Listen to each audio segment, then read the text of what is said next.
Welcome my dear students. গতদিন আমরা electrochemical sell chapter শুরু করেছিলাম। যতদূর অবধি বুঝিয়েছিলাম আশা করছি তোমাদের কোনো প্রবলেম নেই। প্রবলেম হলে তোমরা আমাকে সঙ্গে সঙ্গে কমেন্টে জানাবে বা মেল আইডি দেওয়া আছে, মেল করতে পারো, যে কোনো তোমার কোয়ারিজ আছে।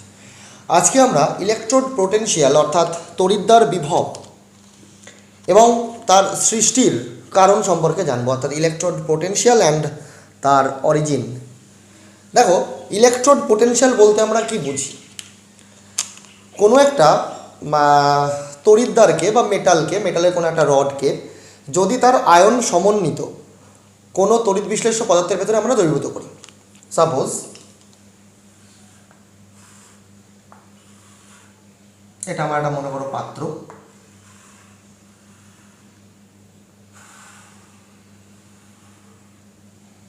এই পাত্রের ভেতরে আমরা একটা জিঙ্কের তড়িৎদ্বারকে দ্রবীভূত করলাম। কি করলাম বাবা? জিঙ্কের তড়িৎদ্বার দ্রবীভূত করলাম।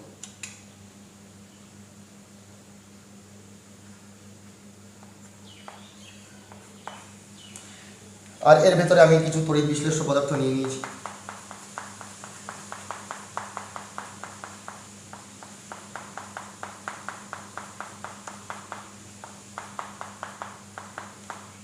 এবং এটাকে কানেক্ট করেছি যেমনভাবে আমরা আগের দিন করেছিলাম সেইভাবে করেছি।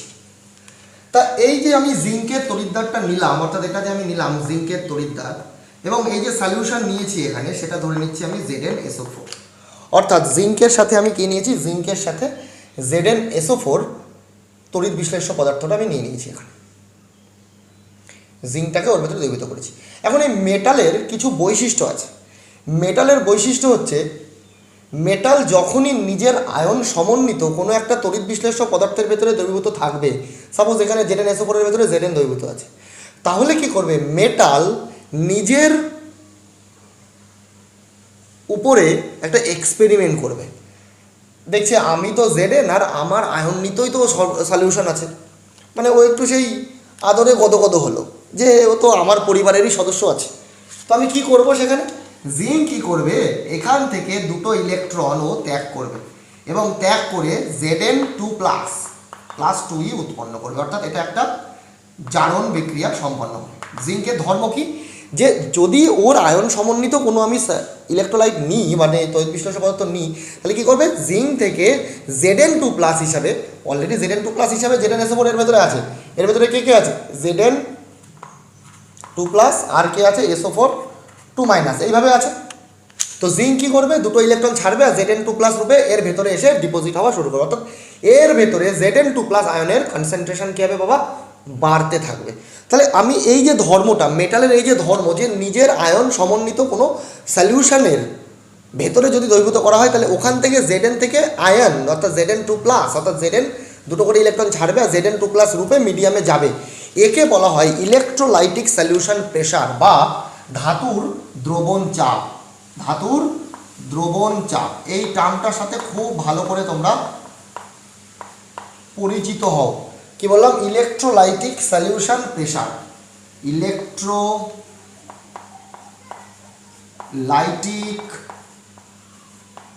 Solution pressure which is denoted by capital P, যেটাকে আমি দ্রবণ চাপ রূপে আইডেন্টিফাই করছি। তাহলে এইটা কার বললাম? এই ধাতুর। তাহলে এখানে বিষয়টা কি হলো? জিঙ্ক যখন দুটো করে ইলেকট্রন ছাড়লো, তখন জিঙ্কের উপরে কি আধান পড়ে গেল? নেগেটিভ আধান পড়ে গেল। সব জিঙ্কের উপরে সব কি আধান পড়ে গেল? সব নেগেটিভ আধান পড়ে গেল। দুটো করে ইলেকট্রন ছেড়েছে, এই যে দুটো ইলেকট্রন এবার তো এখান দিয়ে বেরিয়ে আরেকটা তড়িৎদ্বারে যাবে। গতদিন পড়িয়েছি তোমাদের ড্যানিয়েল সেলে। তো এইখানে মাইনাস চার্জ পড়লো এবং এর চারপাশে কি হয়ে গেছে? সব Zn2 রূপে এর চারপাশে সব ঘিরে ধরে আছে। অর্থাৎ চারপাশগুলো সব কি হয়ে গেছে? এখানে এগুলো সব কি আধান হয়ে গেছে? প্লাস আধান হয়ে গেছে। এগুলো সব কি আধান হয়ে গেছে? প্লাস। নিজের মিডলে কি আছে? মাইনাস। আর চারপাশ দিয়ে সব ধনাত্মক আধান হয়ে গেছে। কারণ কি? ও Zn2 রূপে তো সলিউশনে দিয়েছে আর নিজের উপর ইলেকট্রনগুলোকে রেখে দিয়েছে। এই যে নিজের উপর ইলেকট্রনগুলোকে রেখে দিয়েছে, যে জিঙ্ক যে ইলেকট্রন দুটো ছেড়েছিল সেই ইলেকট্রনগুলো এখানে ডিপোজিট হচ্ছে আর মিডিয়ামে Zn2 রূপে যাচ্ছে। এই প্লাসগুলো দিয়ে আমি বোঝাতে চাইছি যে Zn2 এর সাইডগুলোতে আছে। এই ধর্মটাকে আমি কি ধর্ম বলছি? দ্রবণ চাপ।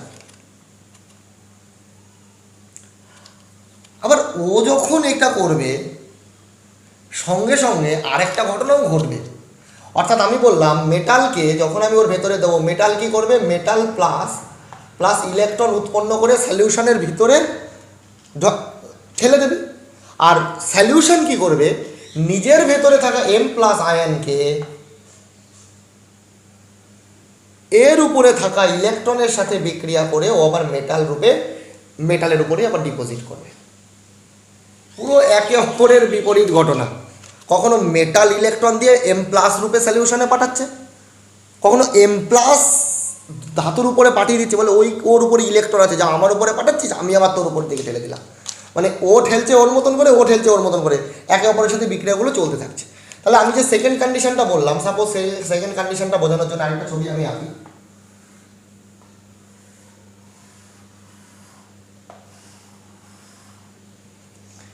এর ভেতরে আমি একটা কপারের পাত দিয়ে দিলাম, কপারের তড়িৎদ্বার দিয়ে দিলাম, CO তড়িৎদ্বার, আর এর ভেতরে সলিউশন রূপে কি দিয়ে দিলাম, কপার সালফেট দিয়ে দিলাম। এর ভেতরে সলিউশন হিসেবে থাকতে দিয়ে দিলাম কপার সালফেট দিয়ে দিলাম। তাহলে এটা আমার কি দিলাম, এটা কপার, দিস ইজ কপার, আর এর ভেতরে যেটা দিয়েছি সেটা হচ্ছে কপার সালফেট। সিস্টেম একই, যে ধাতু আমি নেব তারই কোনো একটা ইলেকট্রোলাইটকে আমরা ওর ভেতরে দিতে পারবো। তাহলে এর ভেতরে আমি কাকে নিয়েছি, এটাকে কপার নিয়েছি। এবার এখানে সাপোজ আমি ধরে নিচ্ছি এখানে উল্টো রিয়াকশন যদি হয়, অর্থাৎ এইখানে যে কপার 2+ আছে, Cu2+, সে কি করবে, এর উপরে পাঠিয়ে দেবে, সেখানে দুটো ইলেকট্রন খেয়ে ও কপার রূপে ডিপোজিট হবে। কারণ আমরা জানি এই দুটোকে কানেক্ট করলে এখান থেকে ইলেকট্রন এই পাশে আসবে, এখানে এসে জমা হতে থাকবে। এটা তো আগের দিন পড়েছি ড্যানিয়েল সেল আমরা। তাহলে দুটো টাইপের রিয়াকশন হতে পারে, একটা মেটাল M+ রূপে সলিউশনের দিকে ঠেলে দেবে, আবার M+ ইলেকট্রন খেয়ে আবার মেটালের উপরেই ডিপোজিট করবে, অর্থাৎ তড়িৎদ্বারের উপরেই ডিপোজিট করবে। তাহলে যখন এই কেসটা ঘটবে তখন যেটাকে বললাম ধাতুর ক্ষেত্রে দ্রবণ চাপ আর দ্রবণের যে ধর্মটা অর্থাৎ যে ধর্মের জন্য ইলেকট্রন খাইয়ে ও আবার মেটাল রূপে ডিপোজিট করছে, তাকে আমরা বলছি অভিসারক চাপ, যাকে স্মল p দিয়ে আমি ডিনোট করছি। তাহলে একটা বললাম ধাতুর দ্রবণ চাপ, আরেকটা বললাম দ্রবণের অভিসারক চাপ। খুব ইম্পর্টেন্ট জায়গা।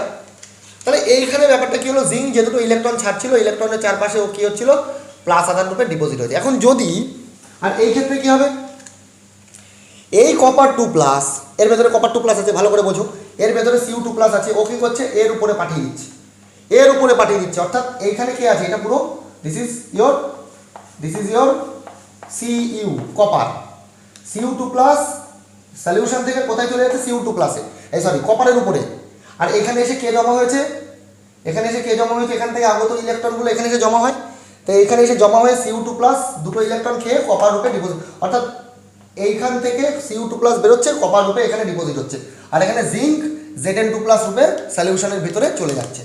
জিঙ্ক এখানে ক্ষয়প্রাপ্ত হচ্ছে, কপার পাত এখানে রিগ্রোথ হচ্ছে, অর্থাৎ ওর পরিমাণটা বাড়ছে, কপারের প্লেটের উপরে কপার ডিপোজিট হচ্ছে। তা তাহলে এইখানে যখন ইলেকট্রনগুলো আসছে, ইলেকট্রনগুলো অলরেডি কপার 2+ খেয়ে নিচ্ছে, তাহলে এইখানে ইলেকট্রনের পরিমাণ কমছে, অর্থাৎ ধনাত্মক আধানের পরিমাণ বাড়ছে। কথা বুঝতে পারলে কি বললাম? তাহলে এর ভেতরে কিসের আধানের পরিমাণ বাড়ছে, এইগুলোর ভেতরে সব কি আধান হচ্ছে, সব প্লাস আধান হচ্ছে, আগের বার যেখানে নেগেটিভ হচ্ছিল। এবং এর চারপাশে অ্যানায়ন, অর্থাৎ এই SO4 2- এক্সচেঞ্জ হয়ে টোটাল মাইনাস রূপে ডিপোজিট হয়ে যাচ্ছে। টোটাল কিসের উপর ডিপোজিট হচ্ছে, মাইনাস রূপে ডিপোজিট হচ্ছে, অর্থাৎ এর উপরে প্লাস করছে, এইগুলোর ভেতরে বাইরের চারপাশে মাইনাস হচ্ছে। আবারও বলছি, Cu2+ এখান থেকে চলে গিয়ে ইলেকট্রনকে কপার রূপে পড়ে যাচ্ছে, তাহলে এখানে পড়ে থাকছে কি, এক্সেস SO4 2- গুলো, সেই মাইনাসগুলো এই ধনাত্মক আধানকে ঘিরে অবস্থান করছে। এবার এখানে সমস্যাটা কি হচ্ছে, ইফ, তাহলে তিনটে কন্ডিশনে বলতে হবে। নাম্বার 1, ইফ দ্রবণ চাপ গ্রেটার দ্যান অভিসারক চাপ, অর্থাৎ ধাতুর দ্রবণ চাপ যদি ছোট হাতের p অর্থাৎ অভিসারক চাপের থেকে বেশি হয়, অর্থাৎ P গ্রেটার দ্যান P, অর্থাৎ P গ্রেটার দ্যান P, তার মানে এই দুটো ঘটনার ভেতরে এইটা দ্রবণ চাপের জন্য এই ঘটনা ঘটছে, অভিসারক চাপের জন্য এই ঘটনা ঘটছে।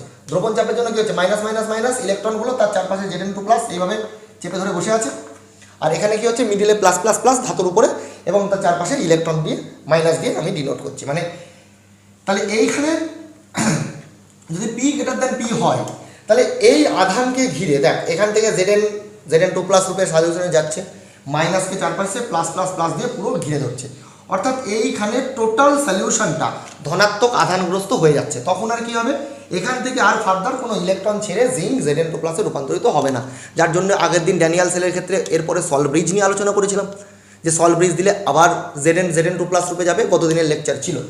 তা এইখানে যখন মাইনাস আধান পড়লো, এর চারপাশে প্লাস আধান পড়ে গেল, তাহলে কি হচ্ছে, এই ধাতুর পৃষ্ঠতল, ভালো করে বলছি, এই ধাতুর পৃষ্ঠতল আর এই যে দ্রবণ তার সংযোগস্থলে একটা নেগেটিভ পজিটিভ একটা ডাবল লেয়ার তৈরি হচ্ছে। কি হচ্ছে, একটা ডাবল লেয়ার তৈরি হচ্ছে, একটা দ্বি স্তর গঠিত হচ্ছে, দ্বি স্তর গঠিত হচ্ছে। এবার এই ধাতুর পৃষ্ঠতল আর দ্রবণের সংযোগস্থলে ডাবল লেয়ার তৈরির মাধ্যমে যে তড়িৎ বিভবের সৃষ্টি হয়, এই প্লাস আর মাইনাসের সংযোগস্থলে যে তড়িৎ বিভবের সৃষ্টি হয় তাকেই আমরা বলি তড়িৎদ্বার বিভব, তাকে আমরা বলি তড়িৎদ্বার বিভব or electrode potential. Electrode potential, এইভাবে তড়িৎদ্বার বিভবের সৃষ্টি হচ্ছে। তড়িৎদ্বার বিভব ধাতুর পৃষ্ঠতল আর দ্রবণের সংযোগস্থলে প্লাস মাইনাস ডবল লেয়ার বা দুটো স্তর গঠনের মাধ্যমে তাদের ভিতরে যে তড়িৎ বিভবের সৃষ্টি হয় তাকেই বলে তড়িৎদ্বার বিভব। ইফ ছোট হাতের P greater than capital P, যদি অভিসারক চাপ দ্রবণ চাপের থেকে বেশি হয় তাহলে কি হবে, তাহলে উল্টো ঘটনা ঘটবে। এই ঘটনা ঘটবে না, এটা ঘটবে। বলে স্যার তাহলে এখানে প্লাস আধান পড়বে, তার চারপাশে মাইনাস মাইনাস মাইনাস রূপে থাকবে, তাহলেও তো স্যার ডাবল লেয়ার তৈরি হলো, প্লাস আর মাইনাস। ধাতুর পৃষ্ঠতল দ্রবণের সংযোগস্থলের মধ্যেখানে যে তড়িৎ বিভবের সৃষ্টি হয় ডাবল লেয়ারের মাধ্যমে, তাকেই তো স্যার বলে তড়িৎদ্বার বিভব। তাহলে তড়িৎদ্বার বিভবের দুটো condition we can say P greater than P or P less than P, অর্থাৎ দ্রবণ চাপ গ্রেটার দ্যান অভিসারক চাপ আর অভিসারক চাপ গ্রেটার দ্যান দ্রবণ চাপ। তাহলে ব্যাপারটা কি হলো, একটা মাইনাস করছে, মাইনাসটা কোথা থেকে জেনারেট করলো, মাইনাসটা বলে electron, minus means electron, minus means electron, আর ইলেকট্রনের চারপাশে প্লাস আধান যেগুলো রয়েছে সেগুলো কারা, Zn2+। আর এখানে প্লাস আধান মানে কি, কপার 2+, এ বেটা এর উপরে পাঠিয়ে দিয়েছে, বলে এখান থেকে ইলেকট্রন পেয়েছে, খবর পেয়ে গিয়েছে, খবর পেয়ে গিয়ে কপার 2+ কী করছে, এখান থেকে ইলেকট্রনগুলোকে সরিয়ে নিচ্ছে। তাহলে ইলেকট্রনগুলোকে যখন সরিয়ে নেবে, ইলেকট্রন কমে যাওয়া মানে মাইনাস, কমে যাওয়া মানে প্লাস বেড়ে যাওয়া, ইলেকট্রন কমে যাওয়া মানে প্লাস বেড়ে যাওয়া। তাহলে এই প্লাস করছে আর চারপাশে এই মাইনাসগুলো মানে কারা, SO4 2 minus, plus minus double layer তৈরি হচ্ছে। বলে স্যার আরেকটা কন্ডিশন তো হতে পারে স্যার, যদি পি ইকুয়াল টু পি হয়, দুটো চাপ যখন সমান হয় তখন আর কোনো ডাবল লেয়ার তৈরি হবে না, তখন তড়িৎদ্বার বিভবেরও সৃষ্টি হবে না। তাহলে তড়িৎদ্বার বিভব তো উই ক্যান আন্ডারস্ট্যান্ড, কোথা থেকে অরিজিন হচ্ছে উই ক্যান আন্ডারস্ট্যান্ড। এবার যখনই খবর পেয়ে যাবে কেউ যে হ্যাঁ কোনো একটা টপিক মার্কেটে এসে গেছে, বিজ্ঞানীরা ভেতরে কম্পিটিশান লেগে যাবে, বলে বিজ্ঞানীরা এবার দৌড়ানো শুরু করছে, বলে এইবার তাহলে ওর তো ক্যালকুলেশন করতে হবে, তাহলে তড়িৎদ্বার বিভবের তো একটা মান আছে, তাহলে ওই মানটা ক্যালকুলেশন করতে হবে, চলো চলো চলো চলো, এই ছুটতে ছুটতে ছুটতে ছুটতে চলে আসলেন বিজ্ঞানী নার্নস্ট। কি নাম, নার্নস্ট। বানানটা ভালো করে দেখবে, আমি লিখে দিচ্ছি, একটু মুছে নিলাম।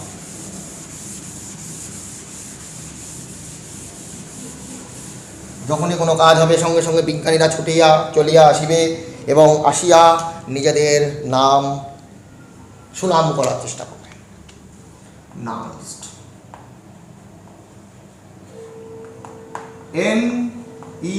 NERNST। এই ভদ্রলোক টোটাল কাজকর্ম করেছে এই চ্যাপ্টারের।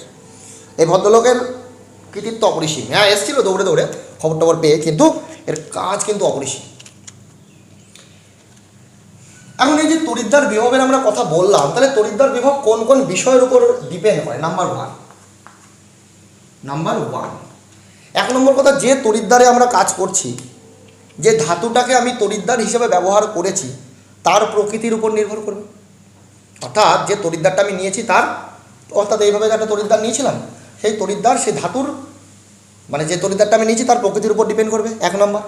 নাম্বার টু, যার ভেতরে আমি ওই তড়িৎদ্বারটাকে ডুবিয়ে দিয়েছি, অর্থাৎ যে সলিউশনের ভেতরে, অর্থাৎ যে তার আয়ন সমন্বিত যে সলিউশনের ভেতরে তাকে আমি চুবিয়ে দিয়েছি তার গাঢ়ত্বের উপরে ডিপেন্ড করবে, এবং সেটা যদি লিকুইড হয় তাহলে গাঢ়ত্ব, আর যদি আমি সেটা গ্যাসীয় পদার্থ হয় তাহলে তার পার্শিয়াল প্রেশার নিয়ে আলোচনা করবো তখন।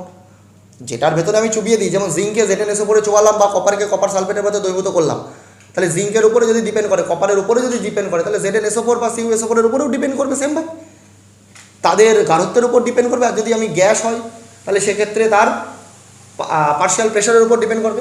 অ্যান্ড নাম্বার 3 উষ্ণতার উপরে নির্ভর করবে। এই তিনটে ফ্যাক্টরের উপরে তড়িৎদ্বার বিভব ক্যান বি ডিপেন্ডেন্ট নন, অর্থাৎ তড়িৎদ্বার বিভবগুলো এই তিনটে ফ্যাক্টরের উপরে কিন্তু ডিপেন্ড করে। অর্থাৎ যে তড়িৎদ্বার ব্যবহার করেছি তার প্রকৃতির উপর, যার ভেতরে দ্রবীভূত করেছি তার প্রকৃতির উপর, তার গাঢ়ত্ব ফারত্ব এসবের উপর ডিপেন্ড করে, আর উষ্ণতার উপরে নির্ভর করে। এখন এই তিনটে জিনিসের উপর ভিত্তি করে বিজ্ঞানী নার্স্ট একটা ইকুয়েশন দেখালেন। সাপোজ ফর এক্সাম্পল একটা ইকুয়েশন আমি নিচ্ছি like this, A plus B plus electron arrow দিয়ে সি প্লাস ডি, অর্থাৎ দিস ইজ আর রিডাকশন ইকুয়েশন, অর্থাৎ বিজারণ ইকুয়েশন। এখন ইলেকট্রনটা আমি বাঁ দিকে যোগ করেছি, ইলেকট্রনটা আমরা কোন দিকে যোগ করেছি, বাম দিকে যোগ করেছি। তা নার্স্ট বললেন যে এইখানে তুমি এইভাবে না নিয়ে কতগুলো মোল দিয়ে দাও, অর্থাৎ A A B B C C D, অর্থাৎ A mole A B mole B এর সাথে বিক্রিয়া করে C mole C D mole D উৎপন্ন করছে। তো according to Nernst E cell অর্থাৎ তড়িৎদ্বার বিভব তিনি ক্যালকুলেট করলেন। E cell is equal to E0 cell, অর্থাৎ এটাকে বলছি প্রমাণ তড়িৎদ্বার বিভব। যখন আমি ই সেল বলছি তাকে বলছি তড়িৎদ্বার বিভব, তাকে বলছি তড়িৎদ্বার বিভব, আর E0 সেলকে বলছি প্রমাণ তড়িৎদ্বার বিভব। তাহলে ই সেলকে কি বলছি, তড়িৎদ্বার বিভব, তড়িৎদ্বার বিভব, আর এটাকে বলছি প্রমাণ তড়িৎদ্বার বিভব। ই নট সেল, প্রমাণ তড়িৎদ্বার বিভব। যখনই মাথার উপরে ওই 0 বসে যাবে তখনই প্রমাণ হয়ে যাবে, সরি। সব ক্যালকুলেশন করা দেখাবো। E0 cell minus RT/NF minus RT/NF ln বা লন ডান দিকের কনসেন্ট্রেশন বাই বাম দিকের কনসেন্ট্রেশন, ডান দিকের কনসেন্ট্রেশন বাই বাম দিকের কনসেন্ট্রেশন। আর অবশ্যই তার যে মোল সংখ্যাগুলো সেগুলো কোথায় চলে যায়, তার পাওয়ারে চলে যায়, a two the power a into b two the power b। এই ফ্যাক্টরের উপর টোটাল ডিপেন্ড করে, এটা অ্যাকর্ডিং টু কে নার্স্ট। তো এই সি ডি এ বি এগুলো সব কি, এগুলো সব সক্রিয় ভর বা গাঢ়ত্ব বা মোলার গাঢ়ত্ব, সক্রিয় ভর বা মোলার গাঢ়ত্ব। তা নার্স্ট বিভিন্ন ক্যালকুলেশন করেছিলেন, এই RT/NF এর ক্যালকুলেশন করে। দেখো আমি এইটাকে মডিফাই করতে পারি, তুমি যদি বিভিন্ন মান ফান বসাও, at 25 ডিগ্রি সেন্টিগ্রেড টেম্পারেচার, তো এখান থেকে আমরা ইকুয়েশনটাকে লিখতে পারি এইভাবে, E0 সেল মাইনাস আর এর জায়গায় লিখলাম 8.314 into 25 degree centigrade, that is 298 kelvin by N into 1 Faraday is equal to 96,500 coulomb. LN এর জায়গায় আমি কি লিখছি, 2.303 লগ।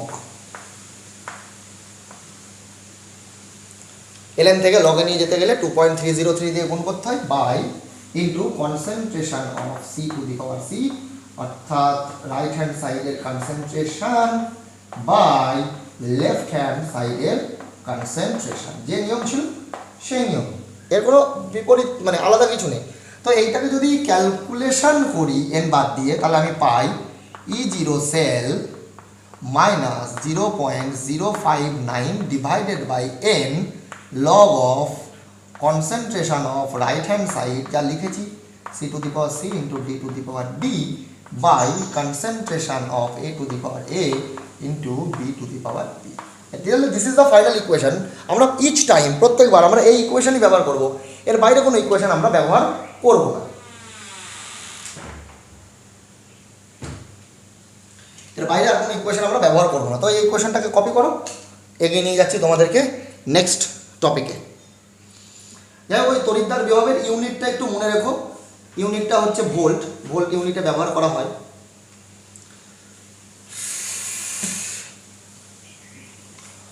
মুছে দিলাম এটা। তাহলে এই ইকুয়েশন নিয়ে আমরা এগোবো, অর্থাৎ এই ফাইনাল ইকুয়েশন মনে রাখবো। তাহলে কীভাবে মনে রাখবো? ই সেল ইজ ইকুয়াল টু, অর্থাৎ তড়িৎদ্বার বিভব ইজ ইকুয়াল টু প্রমাণ তড়িৎদ্বার বিভব মাইনাস 0.059/n লগ অফ ডান দিক বাই বাম দিক। এখানে কিন্তু প্লাস চিহ্ন বসিয়ে দেবে না। আমরা খাতা ফাতা দেখার সময় দেখি যে তোমরা অনেক সময় প্লাস চিহ্ন বসিয়ে দেবে, এটা কিন্তু গুণের সম্পর্ক, অর্থাৎ এইগুলো কনসেন্ট্রেশন সাইন। ওই যে বললাম উষ্ণতার উপর ডিপেন্ড করে, এই যে দিস ইজ উষ্ণতার, এই আর তো আর এফ এগুলো তো ফিক্সড, এগুলো তো ফিক্সড, আর এগুলো সব ধারক তো সক্রিয় ভর।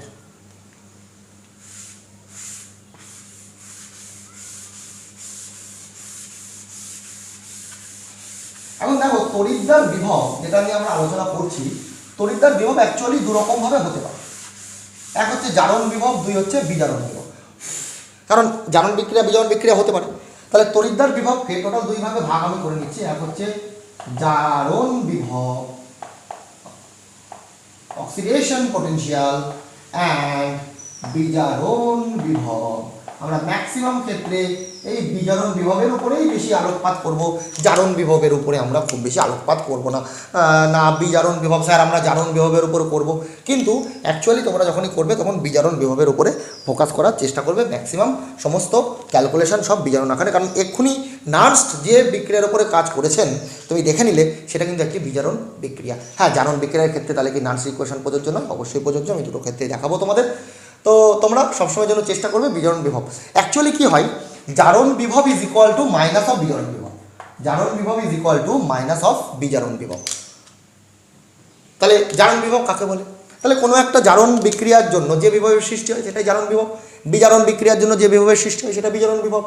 অসুবিধা কিছু নেই। তাহলে oxidation potential and reduction potential দুটো নিয়ে আমরা আলোচনা করব, আস্তে আস্তে এগোচ্ছি। সাপোজ ফর এক্সাম্পল একটা ইকুয়েশন আমি নিচ্ছি, Zn2 প্লাস Cu2 প্লাস যোগ 2e অ্যারো দিয়ে Cu2 plus plus 2e arrow দিয়ে 2। আমি Zn2 প্লাস লিখছিলাম, যে না লিখলে মানে লিখলে যে ভুল হতো তা কিন্তু নয়, একই ব্যাপার। তো এই ক্ষেত্রে সাপোজ এটা রিডাকশন রিয়াকশন অক্সিডেশন রিয়াকশন বলে স্যার, ইলেকট্রন তো বাঁ দিকে যোগ আছে, আর বাঁ দিক মানে বিজারণ, reduction. Then E cell is equal to, E সেলের ক্ষেত্রে কি বলবো আমরা? E0 সেল, নিয়ম সর্বদা একই করিবে, কোনো আলাদা কিছু করিবে না। E cell is equal to E0 cell minus 0.059/n। বলে স্যার n কি করে বার করব? বলে হ্যাঁ, n তো বার করবে যে ইলেকট্রন যতগুলো আদান প্রদান হচ্ছে সেই নাম্বারটা হচ্ছে এখানে বসিয়ে দেবে, অর্থাৎ 0.059/n, n এর মান এখানে কত? 2 log concentration of Cu by concentration of Cu2 plus ডান দিক বাই বাঁ দিক, ডান দিক বাই বাঁ দিক, ডান দিক বাই বাঁ দিক। আর তো কেউ নেই, আগের বার সিসি ডিডি হান্তান 717 অনেক কিছু ছিল, এখন নেই, নেব না, অসুবিধা কিছু নেই। এখন এই ইকুয়েশনে মনে রাখবে, যদি বিশুদ্ধ কঠিন পদার্থ হয় বা বিশুদ্ধ তরল পদার্থ হয়, তাদের সক্রিয় ভর অর্থাৎ কত ধরি আমরা? 1। Cu এর কনসেন্ট্রেশন কত হবে? 1। যদি বিশুদ্ধ কঠিন পদার্থ বা বিশুদ্ধ তরল পদার্থ হয় এবং 1 atm চাপে রাখা কোনো গ্যাসীয় পদার্থ হয়, তাহলে তাদের ক্ষেত্রে সক্রিয় ভর বা গাঢ়ত্ব কত ধরা হয়? 1 ধরা হয়, 1 ধরা হয়, 1 ধরা হয়, একক। দেন তাহলে তো Cu বেটা উড়ে চলে গেল, E0 cell minus 0.059/2 log of 1/Cu2 plus. Sir একই তো ব্যাপার। আমি তোমাদের একটা সৎ বুদ্ধি লোক, এই ইকুয়েশনটাকে যদি আমি একটু আর একটা লাইন লিখি, তাহলে স্যার আমরা তো লিখতেই পারি, আমরা স্যার উচ্চ শিক্ষিত, তাহলে স্যার আমরা লিখবো না কেন? বাবা লিখলে কোনো অসুবিধা কিছু নেই। তাহলে এখানে আমি যদি Cu2 প্লাসটাকে বাবা উপরে তুলে দিই, অর্থাৎ 1/Cu2 প্লাস আমার দেখতে ভালো লাগছে না, আমি Cu2 প্লাসকে উপরে তুলবো, চলো তাহলে লগ অফ আমি কী করে দিলাম এখানে? Cu2 plus by 1 log of Cu2 plus. তাহলে যেই আমি এটাকে উপরে তুলবো, এই সাইনটা কী হয়ে গেলো? প্লাসে। এই সাইনটা কী হয়ে গেলো? প্লাসে। এই equation perfectly same, absolutely same. বলে স্যার তাহলে আমার এটা লিখতে সমস্যা করতে? বলে কোনো সমস্যা নেই বাবা, অসুবিধা কী আছে? করবে তো তুমি ক্যালকুলেটারে। তো এই ইকুয়েশনে সলভ করো, বিকজ আমি চাইছি সব জায়গাতে মাইনাসই থাক, কখনো তুমি প্লাস, এই E0 সেলের পরে যে কখনো প্লাস হয় এটা তোমার মনে রাখারই দরকার নেই। তুমি সবসময় জানবে নার্স বলে গেছে ওই E0 সেলের পর মাইনাস চিহ্নটা হয়, সে অক্সিডেশন রিয়াকশানই হোক আর আমাদের রিডাকশান রিয়াকশানই হোক না কেন।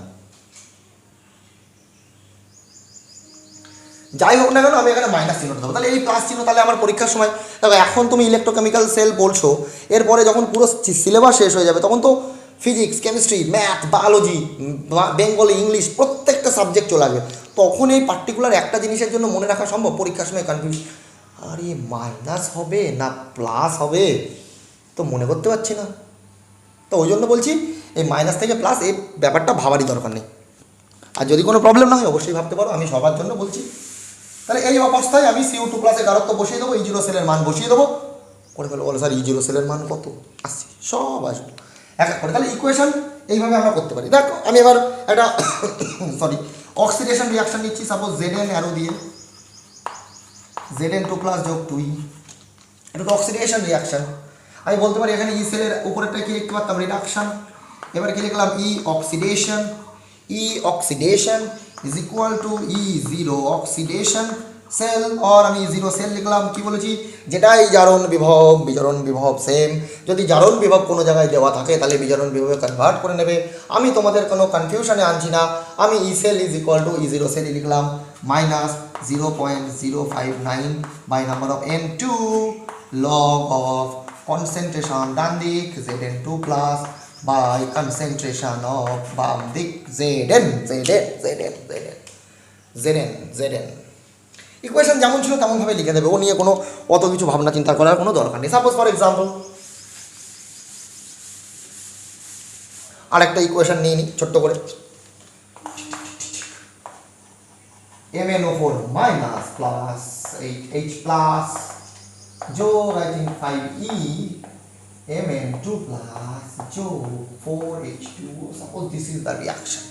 This is a reduction reaction because electron বাম দিকে যোগ হয়ে আছে। তো এই ক্ষেত্রে আমি যদি লিখি E0 E cell তড়িৎদ্বার বিভব is equal to প্রমাণ তড়িৎদ্বার বিভব minus 0.059 divided by number of electron 5 log ডান দিকের concentration Mn2 plus into H2O to the power 4, যা ছিল তাই বসিয়ে দিয়েছি।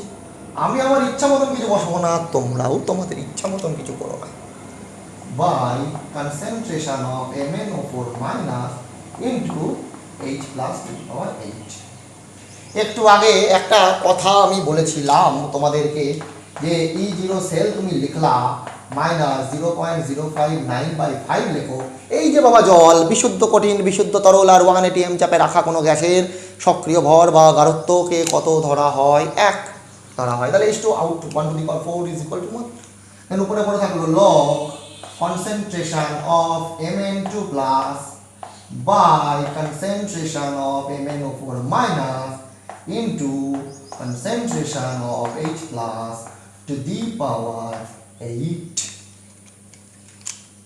এইভাবে আমরা যে কোনো ইকুয়েশন সলভ করতে পারবো এবং এই রুলের মান যদি বলে দেওয়া থাকে আমরা ইজিলি কিন্তু তড়িৎদ্বার বিভবের মান বার করতে পারবো।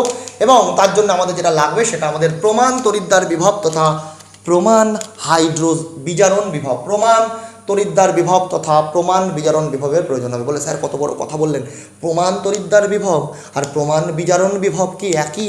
হ্যাঁ, ধরে নেওয়া হয়েছে যে এইসব কথাবার্তা সব বিজ্ঞানীরা যখন বলেছেন যে অ্যাকচুয়ালি প্রমাণ তড়িৎদ্বার বিভবকেই প্রমাণ বিজারণ বিভব রূপেই বলা হয়েছে যাতে কনফিউশন ক্রিয়েট না হয়।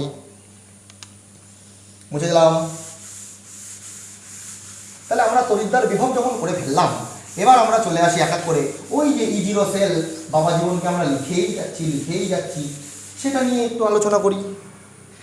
না হয় সেই নিয়ে একটু আলোচনা করিলাম। প্রমাণ তড়িৎদ্বার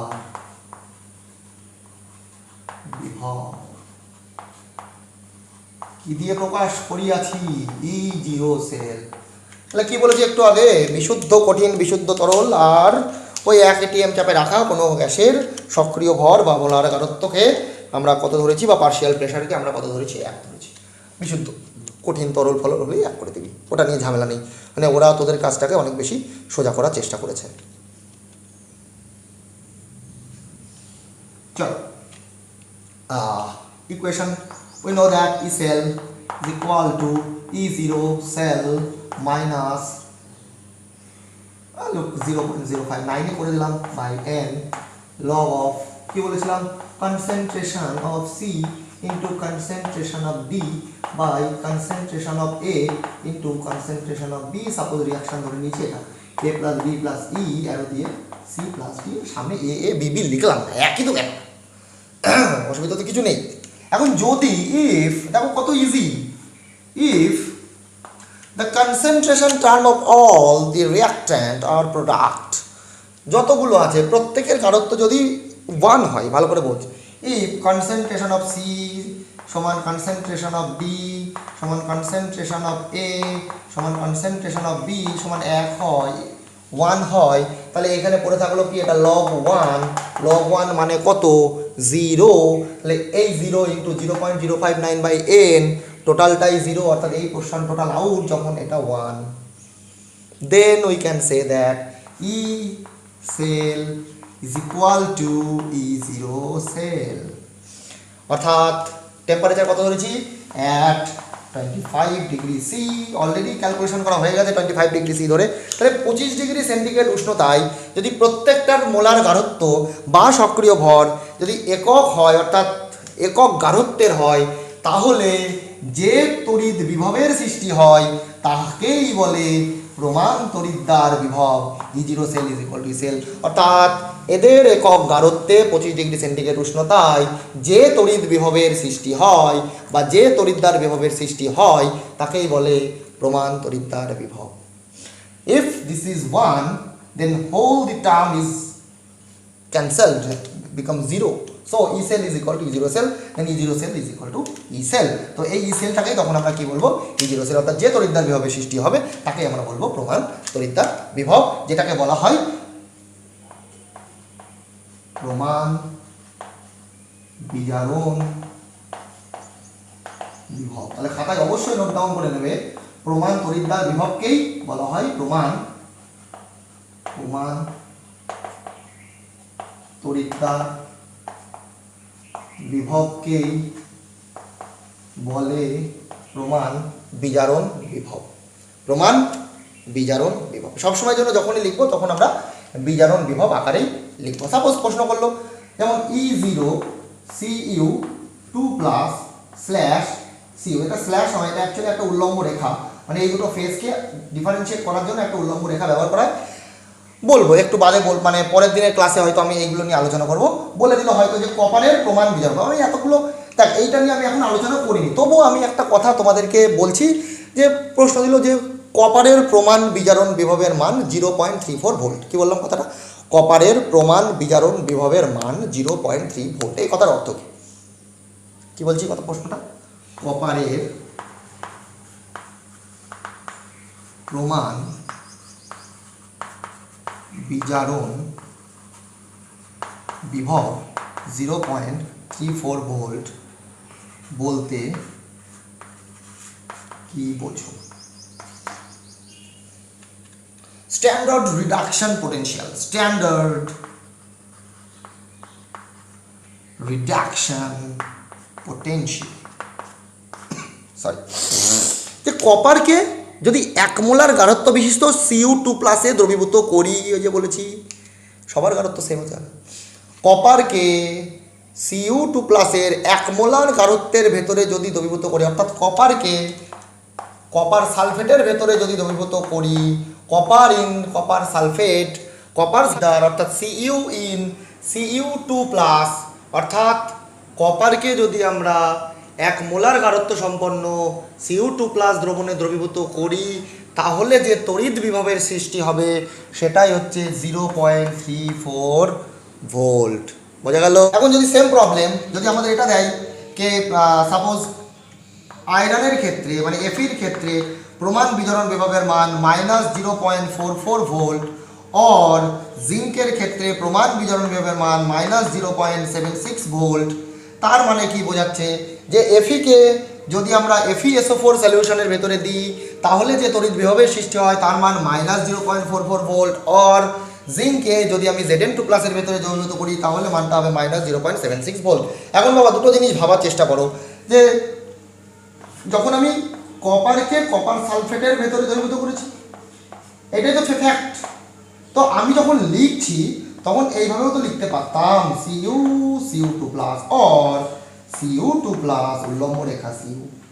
বলে স্যার আমরা তো পড়ছি বিজারণ বিভব, তা যখন আমি এইভাবে লিখবো তার মানে কি বোঝাচ্ছে 0 থেকে 2 প্লাসে গেছে অর্থাৎ জারণ হয়েছে, আর এখানে কি বোঝাচ্ছে 2 প্লাস থেকে 0তে গেছে মানে বিজারণ হয়েছে। তাহলে যখনই আমরা প্রমাণ বিজারণ বিভব লিখবো কিভাবে লিখবো, ই মাথায় 0 মানে নট, ই নট অর্থাৎ প্রমাণ স্টেটটাকে বোঝাচ্ছি, this not or 0 represent the standard state, represent the standard state. কীভাবে লিখবো, ই নট নিচে রিডাকশান কার কার হয়েছে Cu2 প্লাস উল্লম্ব দাগ কপার, অর্থাৎ এই দুজনের ফেসকে ডিভাইড করার জন্য বা সেপারেট করার জন্য মাঝখানে উল্লম্ব দাগটা ব্যবহার করে, তার মানটা কত প্লাস 0.34 ভোল্ট। और if আয়রনের ক্ষেত্রে E0 are not Fe2 plus Fe equals to minus 0.44 volt. কারোর একটা ইচ্ছা হলো যে স্যার এটা তো আপনি বিজারণ বললেন, তাহলে জারণ কি হবে, তাহলে E0 Cu2 প্লাস, ওটা একটু আগে কি বলেছি জারণ বিভব ইজ ইকুয়ালস টু মাইনাস বিজারণ বিভব, তাহলে বিজারণ বিভব ইজ ইকুয়াল টু মাইনাস জারণ বিভব। তাহলে যদি বিজারণ বিভব প্লাসে হয় তাহলে এর হবে মাইনাস 0.34 ভোল্ট। এর ক্ষেত্রে কি হবে, যখন আমি জারণ আকারে লিখবো E0 Fe2 প্লাস, তাহলে লিখবো মাইনাসের জায়গায় প্লাস হয়ে যাবে 0.44 ভোল্ট হয়ে যাবে, এইভাবে লিখবো।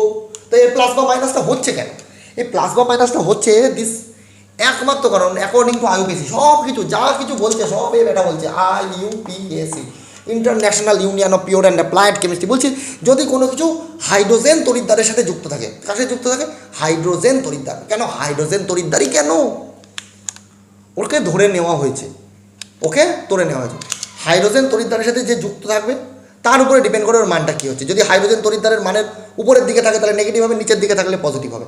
তাহলে হাইড্রোজেন তড়িৎদ্বারের রেসপেক্টে সব কিছু করা হচ্ছে। এই হাইড্রোজেন তড়িৎদ্বারকে বলা হচ্ছে reference electrode, reference electrode, reference electrode very very important topic. এটাকে পুরোপুরি মুছে দাও, এটাকে পুরোপুরি মুছে দাও, দিয়ে আমরা শুরু করে দিচ্ছি রেফারেন্স ইলেকট্রোড, দারুণ ইম্পর্টেন্ট জায়গা, ওকে না জানলে আমাদের ইলেকট্রোকেমিক্যাল সিরিজ আমরা জানতে পারবো না। তাহলে পড়বো কি SHE স্ট্যান্ডার্ড হাইড্রোজেন ইলেকট্রোড, প্রমাণ হাইড্রোজেন তড়িৎদ্বার SHE। বলছে SHE তো আছে, হি কই, হি নেই, SHE আছে। স্ট্যান্ডার্ড হাইড্রোজেন ইলেকট্রোড, প্রমাণ হাইড্রোজেন তড়িৎদ্বার SHE, প্রমাণ হাইড্রোজেন তড়িৎদ্বার SHE। প্লাটিনাম ব্ল্যাকের আস্তরণযুক্ত একটি প্লাটিনাম তারকে একক গাঢ়ত্ব সম্পন্ন অ্যাসিড মিডিয়ামে অর্থাৎ H+ মিডিয়ামে দ্রবীভূত করে হাইড্রোজেন গ্যাসকে 1 atm চাপে যদি পাঠানো হয় তার ফলে যে তড়িৎদ্বার তৈরি হয় তাকেই বলে প্রমাণ তড়িৎদ্বার। কি বললাম বাবা, প্লাটিনাম ব্ল্যাকের আস্তরণযুক্ত একটি প্লাটিনাম তার H+ আয়নের একক সক্রিয় ভর সম্পন্ন দ্রবণে দ্রবীভূত করে হাইড্রোজেন গ্যাসকে পাঠানো হচ্ছে, যে তড়িৎদ্বার তৈরি হচ্ছে তাকেই বলছে প্রমাণ হাইড্রোজেন তড়িৎদ্বার। কি তৈরি হচ্ছে, PT platinum hydrogen 1 atm H+, যার অ্যাক্টিভিটি কত ধরে নেওয়া হয়েছে 1, এবং মিডিয়ামটা অবশ্যই কি মিডিয়াম, অ্যাকুয়াস মিডিয়াম। প্লাটিনাম ব্ল্যাকের আস্তরণ দিয়ে কি হবে, প্লাটিনামটা শুধু প্লাটিনামই তো ব্যবহার করতে হতো, এখন প্লাটিনাম ব্ল্যাকের আস্তরণ দিলে কি হবে, ওই যে ধাতুর পৃষ্ঠতলে হাইড্রোজেন গ্যাসগুলোর অন্তর্ধিতি তোমরা পড়েছো, তাহলে হাইড্রোজেন যত বেশি বেশি করে যাবে, যত বেশি বেশি করে ক্ষেত্রফল পাবে। প্লাটিনাম ব্ল্যাক দিলে অ্যাকচুয়ালি প্লাটিনামের কী হচ্ছে, ক্ষেত্রফলটা বেড়ে যাচ্ছে, ক্ষেত্রফল বেড়ে গেলে কী হচ্ছে, হাইড্রোজেনগুলো বেশি পরিমাণে অধিশোষিত হতে পারবে, ফলে কী হবে, রিয়াকশানের অর্থাৎ তড়িৎদ্বারটা আরও বেশি ভালোভাবে তৈরি হবে।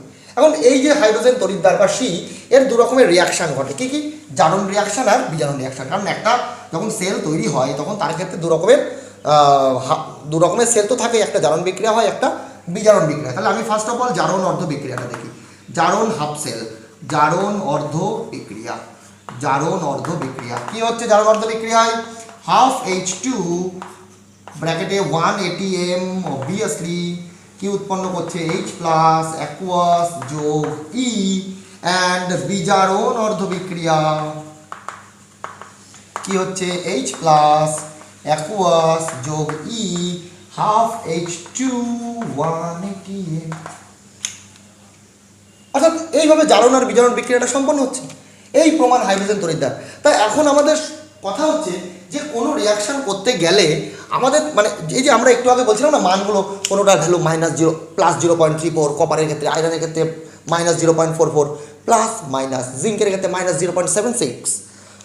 তো এই মানগুলো কেন? একটু আগেই বললাম হাইড্রোজেনকে সাহায্য নিয়ে ওর ঘাড়ে বন্দুক রেখে বাদবাকি সবার মানগুলো নির্ণয় করা হয়েছে। তাহলে এই জন্য বলা হয় একে বলে রেফারেন্স ইলেকট্রোড। রেফারেন্স ইলেকট্রোড এর উপরে ভিত্তি করে সমস্ত কিছুর মানগুলো নির্ণয় করা হয়েছে। এখন সাজানো হয়েছে ঠিক এইভাবে, সরি, উপরেরগুলো সব নেগেটিভ হতে হতে হতে এখানে আসবে হাইড্রোজেন, বাদবাকিগুলো সব পজিটিভ। অর্থাৎ হাইড্রোজেনের উপরে যারা থাকবে তাদের ভ্যালু সব নেগেটিভ, হাইড্রোজেনের নিচে যারা থাকবে তাদের ভ্যালু সব পজিটিভ। আমি এটা নেক্সট দিনের ক্লাসে বলবো। তো এর ক্ষেত্রে E0 ভ্যালুটাকে আমরা কীভাবে বলবো? E0 H plus slash sorry উল্লম্ব দাগ H2 সমান 0 or E0 H2 H plus is equal to 0। Standard hydrogen ইলেকট্রোডের যে বিভব, তড়িৎদ্বার বিভব, তার মানটা কত? 0। একে কি বলে? Reference electrode. কারণ একে রেফারেন্স নিয়ে সরি বাদবাকি সবার ইলেকট্রোড পোটেনশিয়ালকে নির্ণয় করা হয়েছে। তো আমার কথা হচ্ছে যে এর যদি প্রবলেম হয় কোনোদিন, তখন কাকে নিয়ে আমরা মেজার করব? তাহলে সেই জন্য বিজ্ঞানীরা একটা, আবার IUPAC বলতে পারো, আর বিভিন্ন বিজ্ঞানীর নিরন্তর প্রচেষ্টার ফলে তাহলে রেফারেন্স ইলেকট্রোড একটা থাকবে কেন? তাহলে আর একটাকে বানিয়ে রাখা ভালো, হাত বলতে একটা। যেমন এ যদি বিগড়ায়, এর যদি খুব ইগো হয়ে যায়, বলে আমার উপরে সারাদিন ভিত্তি করে তোমরা মান নির্ণয় করছো, এখন আমার তো আবার সমস্যা আছে, কারণ তোমরা আমার এখানে এইভাবে যে তড়িৎদ্বারটা তৈরি করেছো তা সবসময় পারবে কি এই চাপটাকে 1 ATM রেখে দিতে? সবসময় পারবে কি আমার এই সক্রিয়তাটাকে 1 রেখে দিতে? যদি না হয় তখন কী হবে? তখন তো আমি আমার ঠিক মতন কাজ করতে পারবো না। এটা বলে তো ঠিক যে তো সবসময় 1 ATM রাখা যাচ্ছে না, সবসময় সক্রিয়তা 1 রাখা যাচ্ছে না, একক কারো তো রাখা যাচ্ছে না, সমস্যা। আবার একটা কী সমস্যা হলো, এখন হাইড্রোজেন গ্যাস দিয়ে আমি প্লাটিনাম ইলেকট্রোডে পাঠাচ্ছি, যদি হাইড্রোজেনের ভিতরে কোনো রকম কোনো অবিশুদ্ধ কিছু থেকে থাকে, এটা হাইড্রোজেন গ্যাসই শুধু পাঠাতে হবে, অন্য কিছু গ্যাস থাকলে তো হবে না। তখন কী হবে? প্লাটিনামের সক্রিয়তা বা অ্যাক্টিভিটি কমে যাবে। তো আবার ভাবনা চিন্তা শুরু হলো, বলে এর তো বিশাল সমস্যা, যদি মাঝখানে বিগড়ে যায় তাহলে তো গণ্ডগোল। তাহলে রেফারেন্স সম্পর্কে আমাদের আরেকটা কিছু ভাবতে হবে। এটাকে কপি করো, এগোচ্ছি। তো প্রমাণ হাইড্রোজেন তড়িৎদ্বারকে সঙ্গে নিয়ে এগিয়ে চলেছে গুটি গুটি পায়ে আরেকটি ইলেকট্রোড, যার নাম হচ্ছে calomel electrode. Calomel electrode, calomel electrode, sorry, সবুজ ঘাসের বুক চিরে এগিয়ে চলেছে ক্যালোমেল ইলেকট্রোড, সবুজ বোর্ডের বুক চিরে।